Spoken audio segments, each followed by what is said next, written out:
Hello, and welcome to the Creative Mindset Podcast. This show is about life, creativity, and business. Every episode is about one of these three. My name is Isolde Trachtenberg, and I want to help you live in your creative mindset where anything is possible and you can achieve great things. Hey there, this is Isolde Trachtenberg, and I am thrilled to welcome you to today's episode. Today I want to talk about ghosting. And in fact, ghosting as a consequence or as a part of communication and communication skills breakdowns.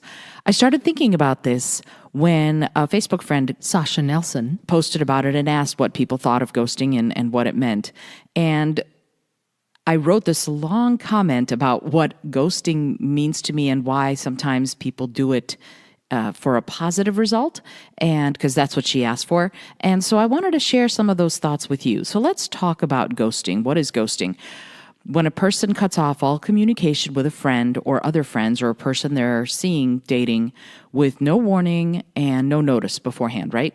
And so what does it mean when someone does that? Presumably, the other person, the person who has been ghosted, believes that everything in the relationship is A-okay, that everything is fine. And then suddenly all communication has been cut off. And that is the feeling of being ghosted. So when someone ghosts, they are cutting off the communication, and the feeling of being ghosted is when someone does that to you. And now I have to wonder, what does that mean? What does it mean when someone cuts off all communication? Well, I'm not a fan of ghosting myself. I think of it as an avoidance behavior, right? So if you ghost someone, then you're avoiding whatever it is you need to say to give everybody closure. If you need to end the relationship, well, then you need to end the relationship, and you have to be brave and courageous enough to step up and say, hey, this isn't working for me for whatever reason, in a way that isn't going to hurt the person unnecessarily, but that will be honest and truthful. So again, presumably the other person thinks everything is fine. So if you just decide to stop all communication without telling them that there has been something wrong, or that things have been, that you have been feeling hurt or something has happened, then they are probably going to feel ghosted. So if it's an avoidance behavior, that's an issue. And I do have concern or issues with someone who would do that. If I have an issue with someone, or more importantly, someone has an issue with me, I would rather talk about it, even if it's going to be arduous and perhaps even painful, right?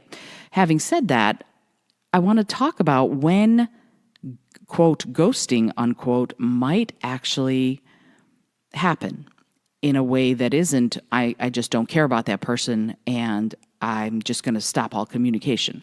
There perhaps are times when the person perceives that they're being ghosted, when that's not actually the case, when that's not actually what's going on. So here's my thought. Sometimes communication has broken down, right? The one person thinks everything's great, but the other person has been being hurt. And if they've been badly hurt, they might not be in a place to discuss things any further.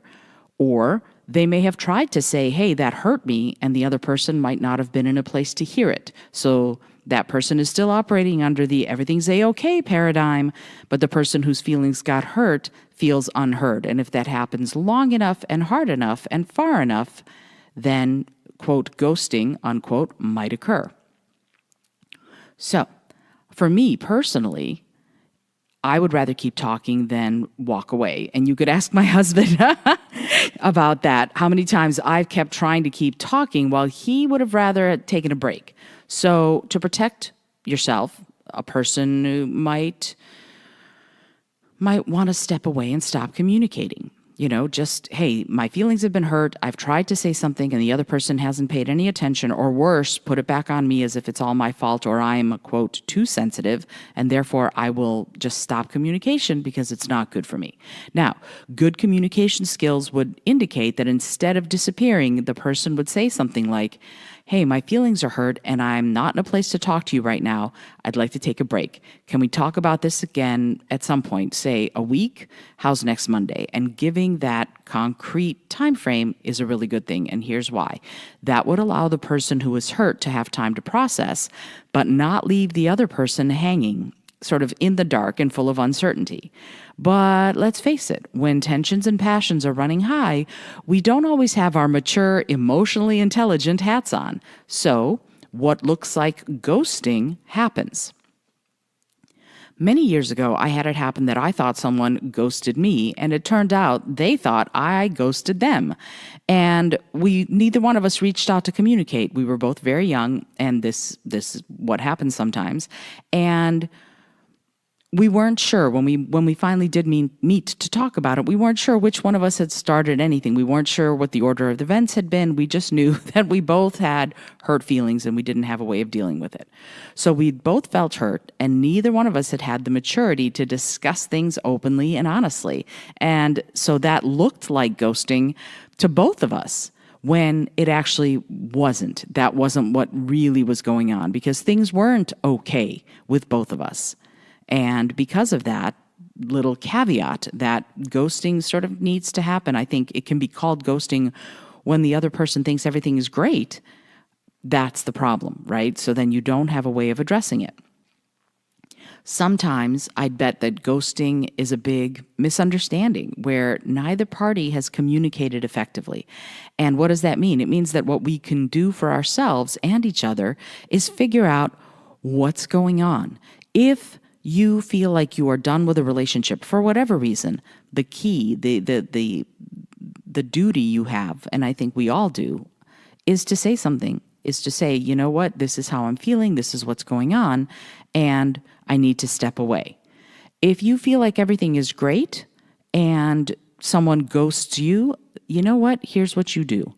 You ask, find them and ask, and if they don't reply, then you're going to have to accept at some point that this relationship, whatever it was unfortunately not the relationship you thought it was. That's not on you. It really isn't. If someone is upset with you and they don't tell you about it, you can't be a mind reader.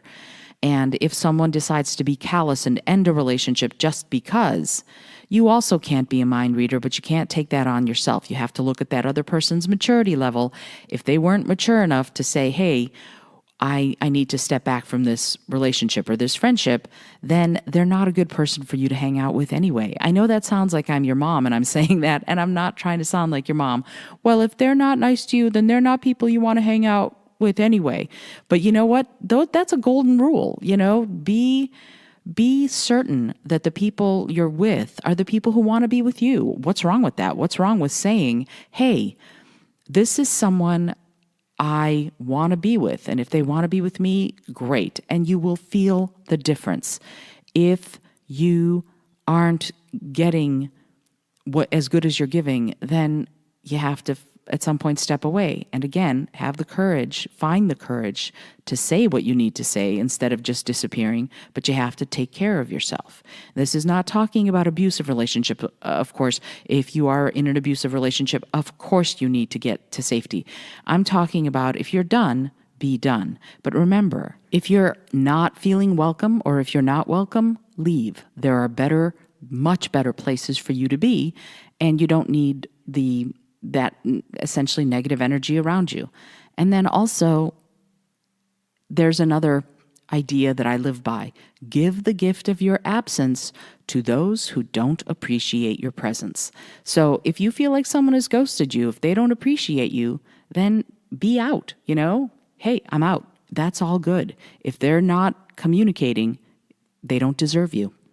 I hope you've enjoyed today's episode. If you have any questions or comments, I'd love to hear from you. In the meantime, please rate, review, and subscribe. Until next time, this is Isolde Trachtenberg sending you all of my love. Thanks so much for joining me today. I really appreciate you being here. Please subscribe to the podcast if you're new, and please tell your friends about the community we're building here. Today's episode was produced by Isolde Trachtenberg and is copyright Isolde Trachtenberg 2019. Today's music was from Kevin MacLeod, Laser Groove, and Ave Marimba, brought to you by Creative Commons License 3.0. As always, please remember this is for educational and entertainment purposes only. Past performance does not guarantee future results, although we can always hope. Until next time, I send you all of my love.